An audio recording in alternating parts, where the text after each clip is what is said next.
What's up, guys? We're on to the next one. Let's get it going.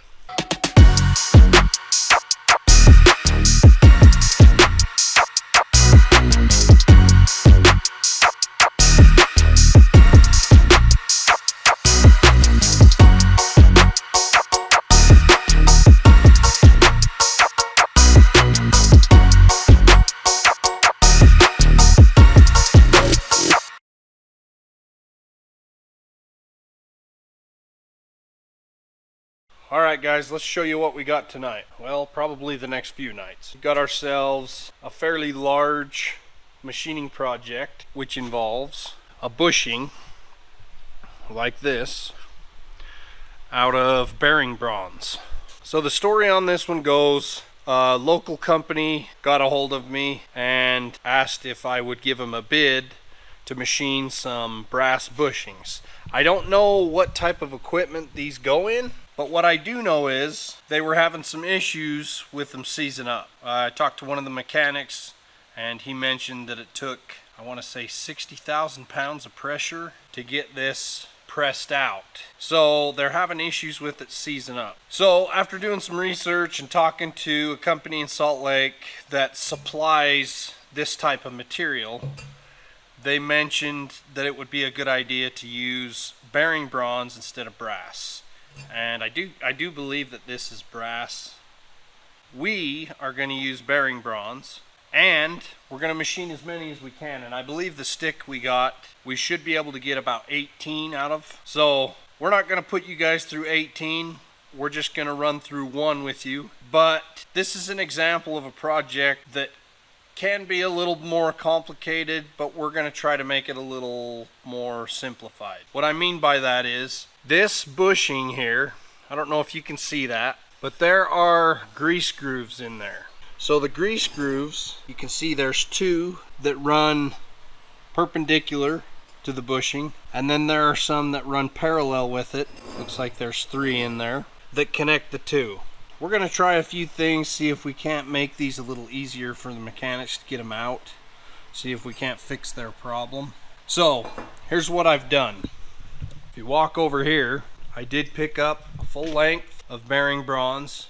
Now here's what I've done. I had to get this special ordered from the mill. It is thick enough that I do have room to machine the inside and the outside. But that's going to save me a heck of a lot of time, as opposed to starting with a solid piece and having to bore the whole thing out and then do your grease grooves and your OD, and it actually has that little bit of a taper on the end. So this is going to save us a lot of time. So the first thing I'm going to do is I'm going to get this set up on the roller table. We'll cut our first chunk. We're going to cut it just a hair big, and then we'll get it over in the lathe and get after it. So that's what we're going to do now. So let's do it.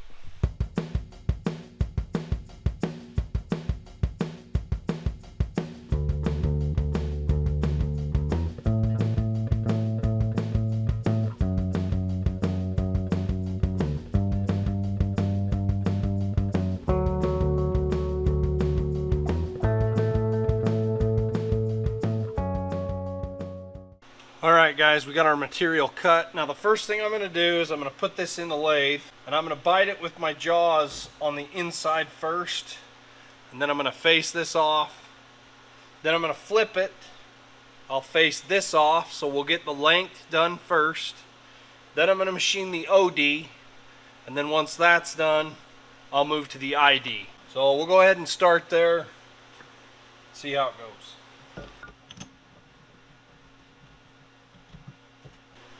Alright, we're pretty far out of center, so I'm going to go ahead and throw my dial indicator on there and see if I can't get it dialed in.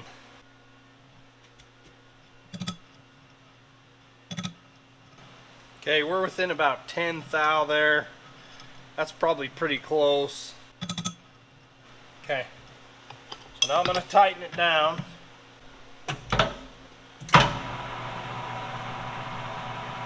Alright, that looks a lot better. I'm going to swap out my tool here.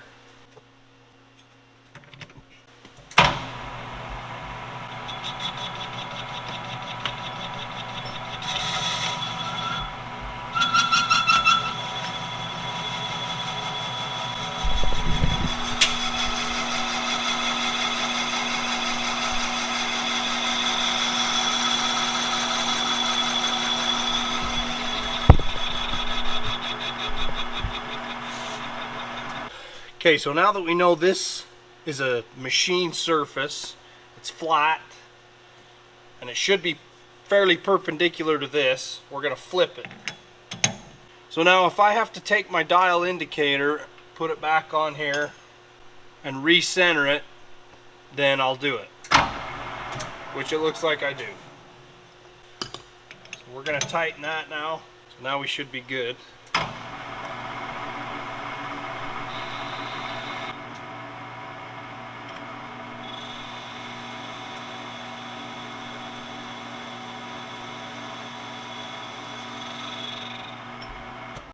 Alright, so we're good on our length. So now we're going to start machining the OD. We got about 50 thou we need to take off the OD. Where this is the first one, I want to take it easy. So I just want to go nice and slow. I don't want to screw anything up. So I'm going to take 25 on this first pass.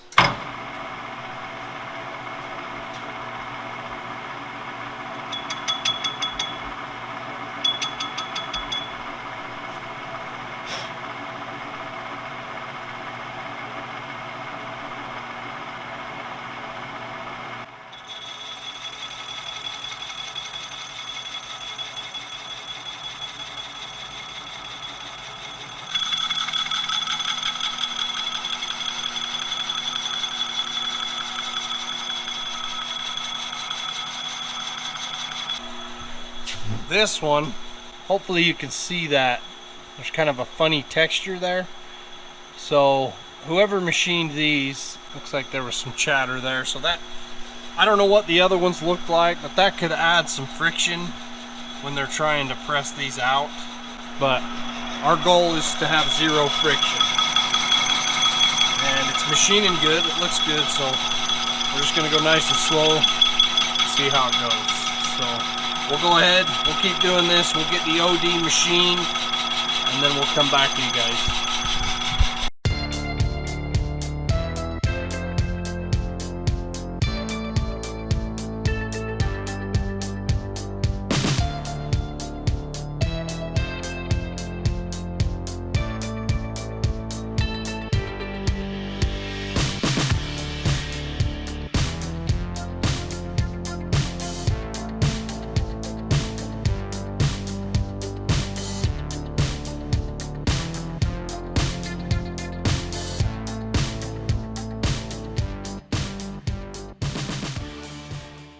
Alright guys, there's what our finish looks like. Looks very nice, no chatter. I did chamfer this corner. So this is machined to size, so now we're ready to flip it. We're going to flip the jaws, we'll bite it from the outside. So now we're ready to flip the jaws, we'll chuck it from the outside, and then we will get ready to machine the ID, which that's pretty much that's going to be the toughest part of this project with the grease grooves and everything. So we'll go ahead and flip the jaws, we'll get it put back in the chuck, and then we'll go from there. Alright guys, I did switch the jaws, but then I switched them back. I'm using them like this. I didn't like how it chucked the part. So I've got the boring bar in. We're just getting ready to machine the inside. We'll go ahead, we'll start boring this out, and then we'll go from there.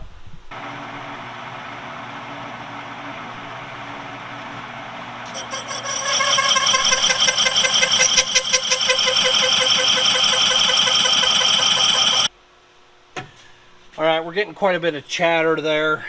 The milling surface, the surface of the material on the inside from where they milled it is pretty dang rough.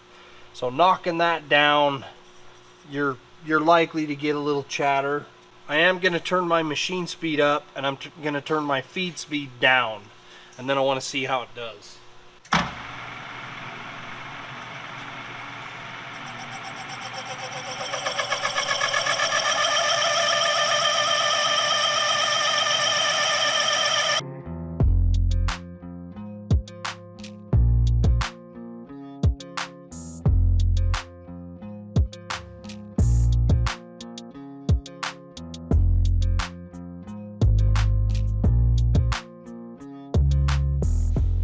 Alright, so let's give you guys an update on where we're at with the bushings.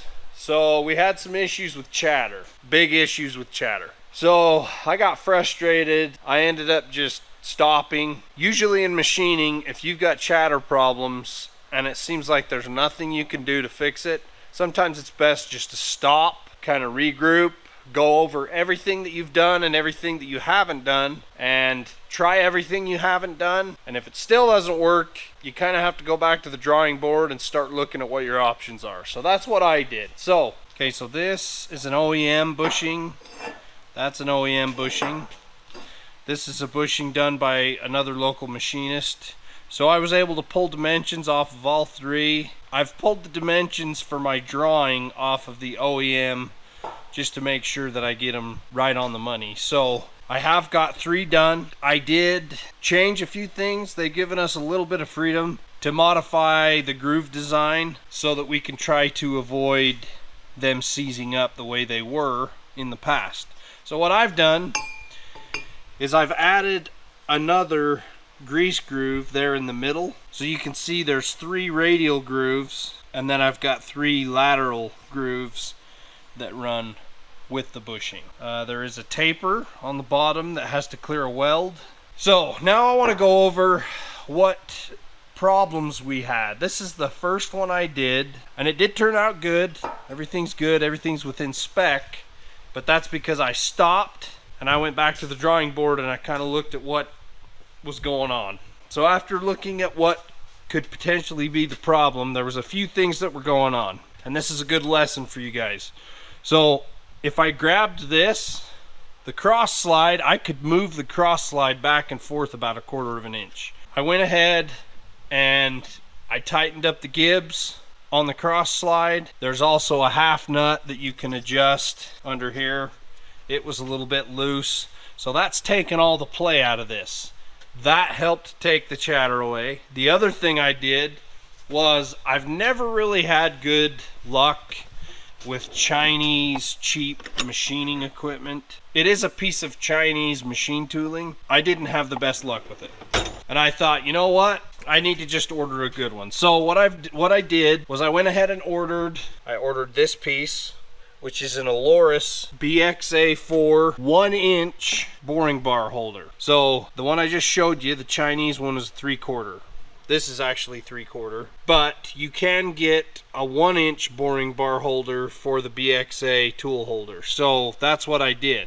The thicker the boring bar you can use, the bigger boring bar you can use, the less resonance and vibration you'll get while you're trying to machine. So there was multiple things that I did. I got the new tooling, I put it in, that helped. I tightened up the cross slide, that helped. The other thing that made a big difference is I went to a different insert. So I actually went with these inserts, which have a 1/32 radius, versus the ones that I was using before, which are these, and they have a 1/16 radius. That made a huge difference. As a matter of fact, that made it almost perfect. So the last one we did went very smooth. There was 0 chatter. So the reason I'm telling you guys this is because I want to be able to show you guys that there are times in the shop where I'm extremely frustrated, where I'm worried, where I'm angry. I just want to be real with you guys. There are times where I have projects that I have to get done and it stresses me out because I've got to get it done. I want it to be perfect. And the truth of it is, there's not very many times where it does go perfect. And you have to learn to just roll with the punches. When you run into an issue like this, you've got to just kind of take a step back and evaluate what's going on, figure out what the solutions are to your problems, and do everything you can to fix it. Now I will say this, these 2 tools right here, I bought the inserts, the boring bar, and the boring bar holder. Those 3 things were $600. So that right there cuts $600 right off the profit on this job. But if I have to do that to be able to turn out a good product, then I'm gonna do it. I have to do it. Sometimes that's just the way it goes. The other good thing is it's an investment. This is something that's not gonna go away. I'm going to be able to use this on the next job, and I won't have to spring for another $600 to buy a good boring bar, because now I have a good 1-inch boring bar. Machine tooling is extremely expensive. But when you do have the right tooling, it makes a world of difference. I'm going to pick back up right now where I left off. I'll actually take a new piece of our bearing bronze. We'll put it in the chuck, and we're going to start right off by facing it off and boring it. We'll go through the whole process, only we're going to start over. It goes a lot quicker now that I have a system down, and I'll show you guys how I do it. And you know, I don't claim to be the best machinist, but this system is working for me. So that's what we're going to do now. I'll grab another piece, we'll get it chucked up, and we'll go through how I've been doing it. So let's do it. Alright guys, so we got our piece of brass here. We're going to take a dial caliper, we'll set it up here, and we'll get this centered as close as possible. With this milled finish, you can't get it perfect, but you can get it, you know, within 5/1000. So that's what we're going for. So we'll go ahead and get that put in now. The other thing I want to show you is how big a mess this makes. I mean, there is freaking brass everywhere. And when I go in the house, there's not a crevice on my body that doesn't have brass in it. So it's definitely a messy job, but if you can't take the heat, stay out of the kitchen. Okay, I like to take the lathe out of gear when I do this, just so the chuck spins nice and free. And then I'll take my brass hammer here. I actually made this. This is definitely a very useful tool when you're trying to do stuff like this. It's time for today's super cool tool.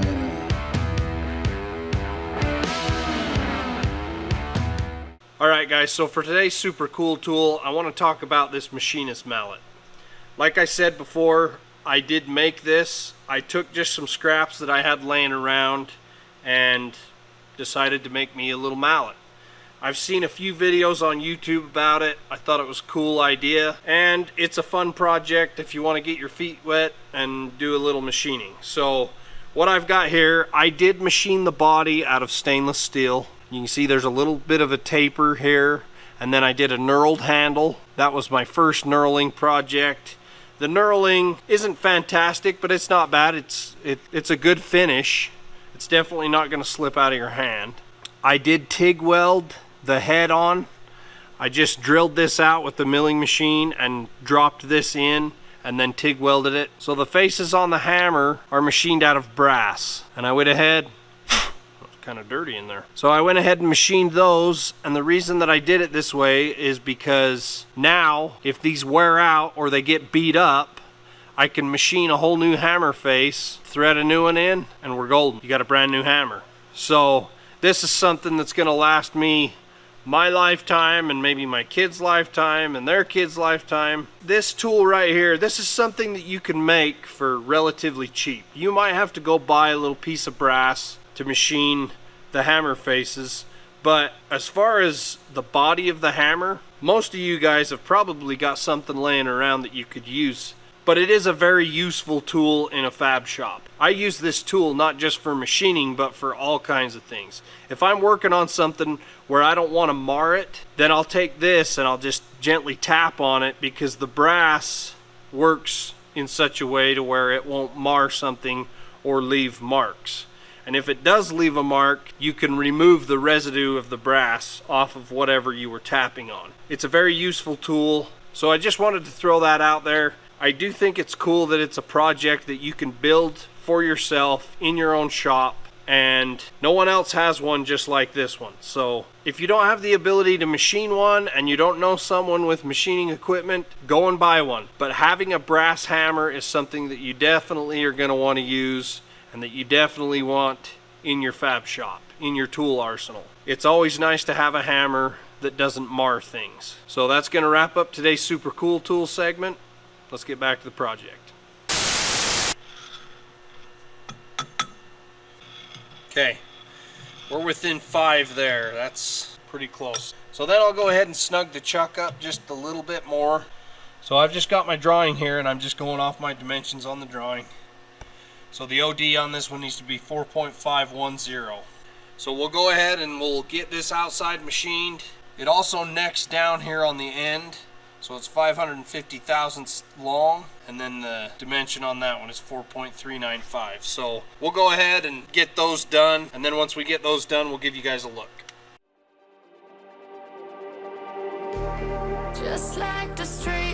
always lit this town like a fire in a blaze, gotta burn it down. Can't be afraid to leave this out. We got this far, don't know how. I see danger in your eyes. They know we'll burn down the night. Coming just like the sunrise. You know that we're gonna light it up tonight. We're gonna light it up tonight. We're gonna light it up just like the sunrise. We're gonna light it up now.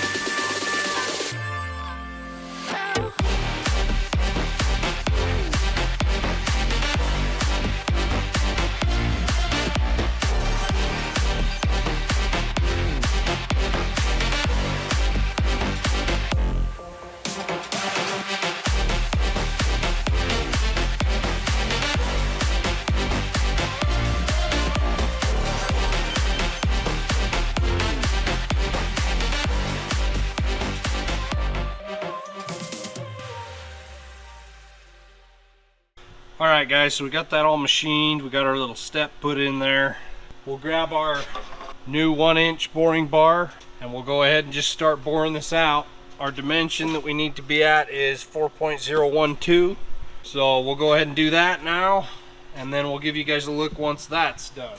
One of the other things I wanted to say, another thing that I did was I noticed that this, my tool post, had a bunch of slop in it, and that was, I believe, another thing that was causing chatter. The reason I'm telling you guys all these things is because it's a good lesson that you guys can learn from me as far as keeping your equipment adjusted properly and not waiting for a project that you need to get out the door to do it. I could do a better job at making sure that all these things are adjusted properly. Everything is very tight now and smooth. I did adjust the lash on this as well, so it's very tight. My compound is also tight. So I think I've eliminated all of the potential chatter / vibration issues. Alright, so we'll go ahead and we'll start boring this out, and we'll give you guys a look once we get to that point. Alright, so we're ready to bore this. So we've got our 1-inch boring bar in. We'll go ahead and switch this. We're gonna move the jaws to the outside, and then we'll go ahead and bore it. Another thing I wanted to mention, just a pointer for you guys. One thing I like to do is once I find out what speed the specific part that I'm machining likes, and you'll come to find that there are different speeds that different materials like. Once I find the sweet spot, I'll usually make a note. So I'm running my boring speed at 460 and I run my grooving speed at 85. It's always good to make a few notes of that kind of stuff. So anyway, just wanted to throw that out there. So we'll get this switched around. We'll chuck this from the outside, and then we'll go ahead and bore it, and we'll give you guys a look once we get to that point.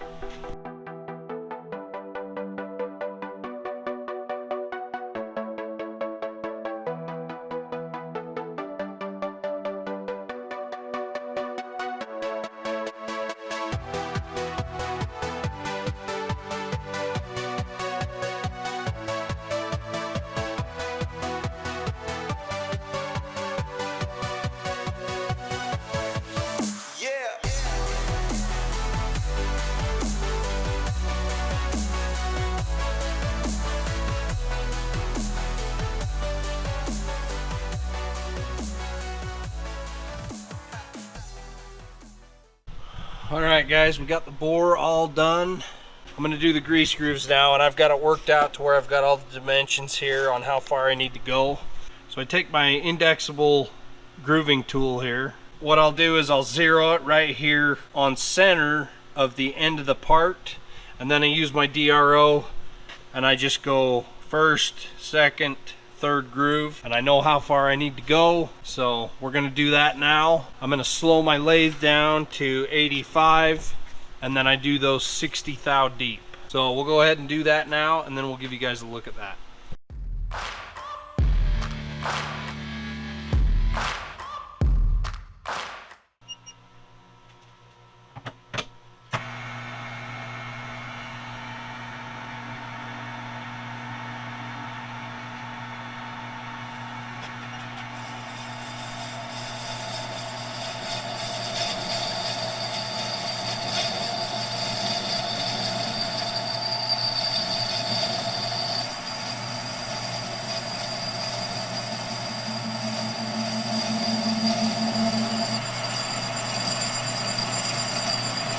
just going nice and slow.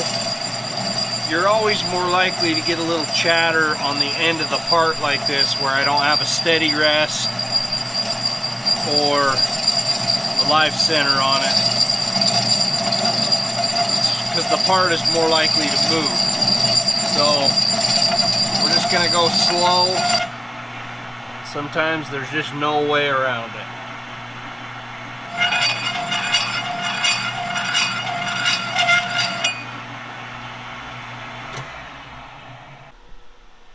So now we're going to do our horizontal grease grooves, and I'll show you guys how I'm doing that. This was actually a first time for me. I've actually never had to run a horizontal grease groove in something like this. What did I do? I YouTubed it.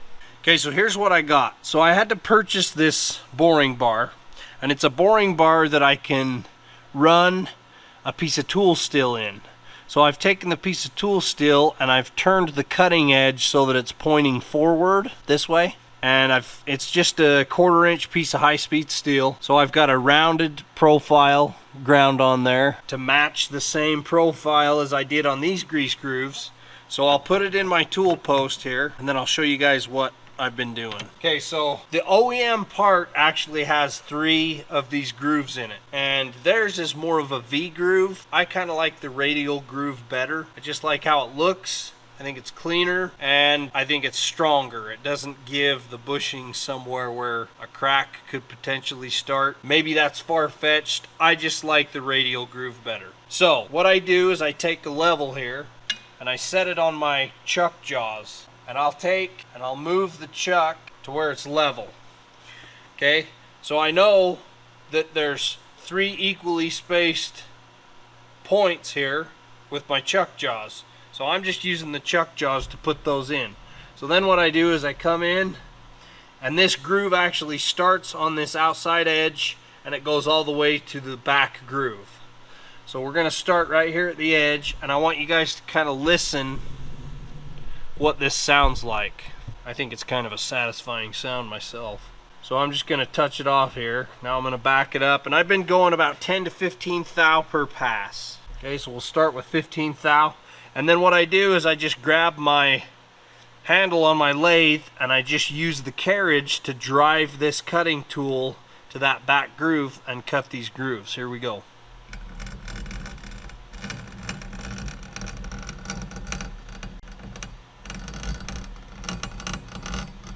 And then I'll just peek back there, and I know that I made it to my back groove.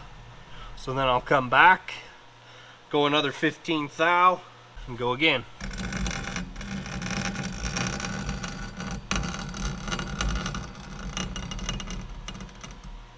You can actually do it by feel and sound as well.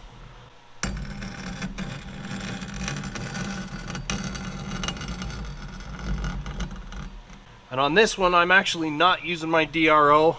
I'm looking at the intersections that it's making, and I want those to just match on depth. So that's kind of what I'm going off of. I'm just eyeballing this.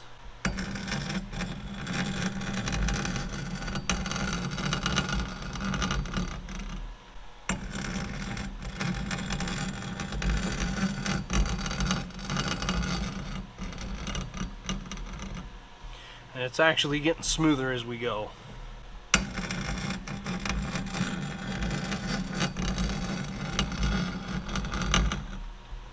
Maybe one more.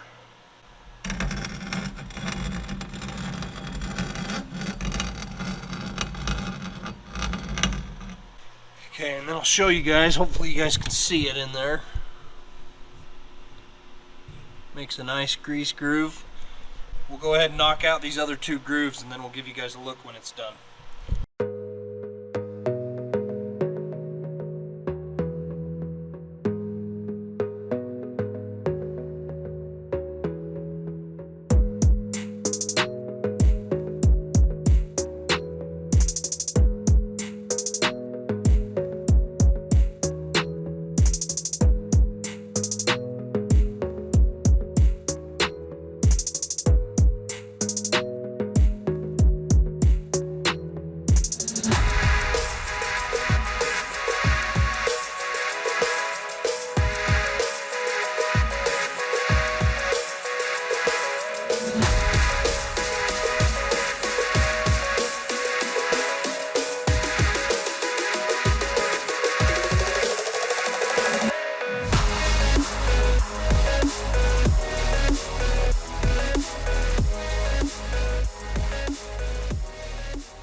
Alright, so all we have left is we've got to put our chamfer on the inside of this. So I've got my compound put on 45 degrees. I've turned my tool post, so I'm just going to use my compound.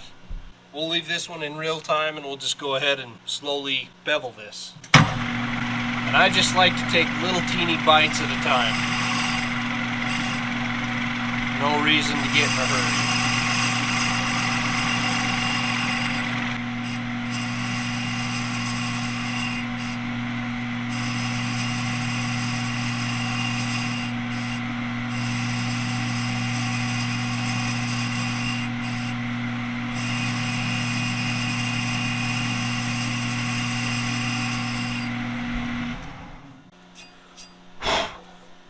Okay, now the last thing I like to do is I'll take some emery cloth, and there's just a little bit of a sharp edge in there. You can use a file. I like to use the emery cloth. It just makes it nice and soft. Take my finger and use a corner of this, and I just hold that on there while it's spinning, and it knocks off the rough edges.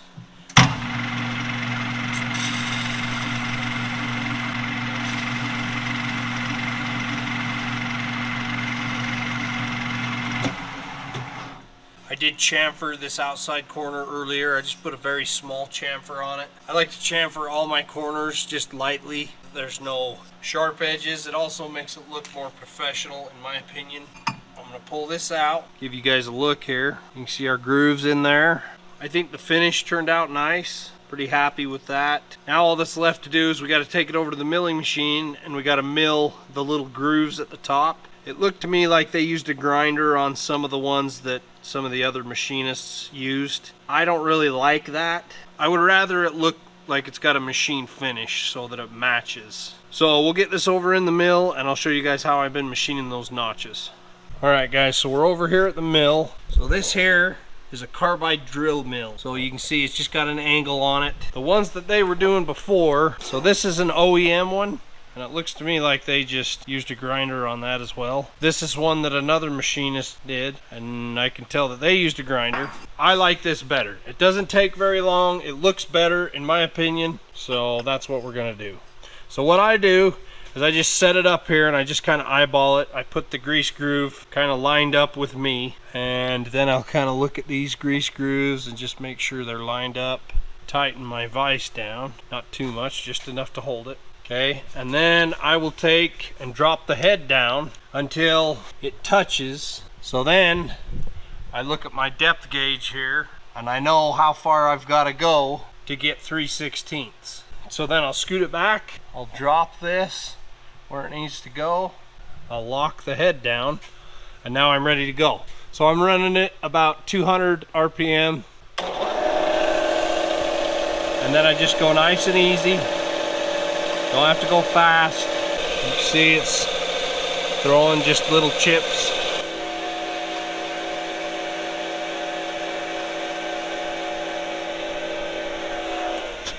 Okay, so now we've got our little groove in there. I believe the purpose of the groove is to let the grease flow between the two bushings. I guess these bushings, they mate together. There's an upper and a lower or something like that, and these little notches allow the grease to flow through the grooves.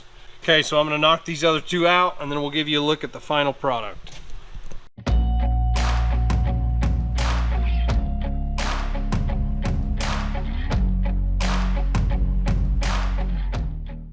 Alright guys, so here's our bushing.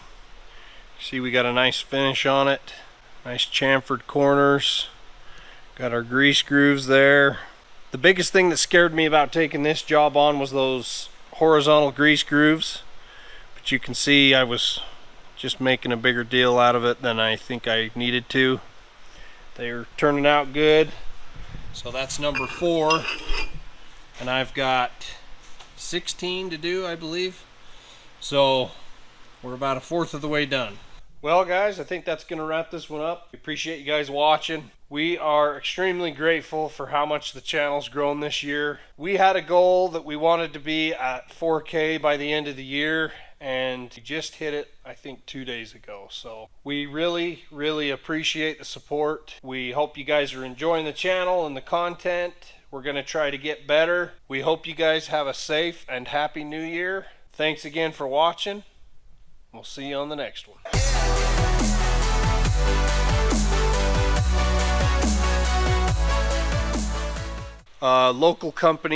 Local company. So a rather large local company right here close to where we live. So a rather large, there's actually a little bit of a, it's actually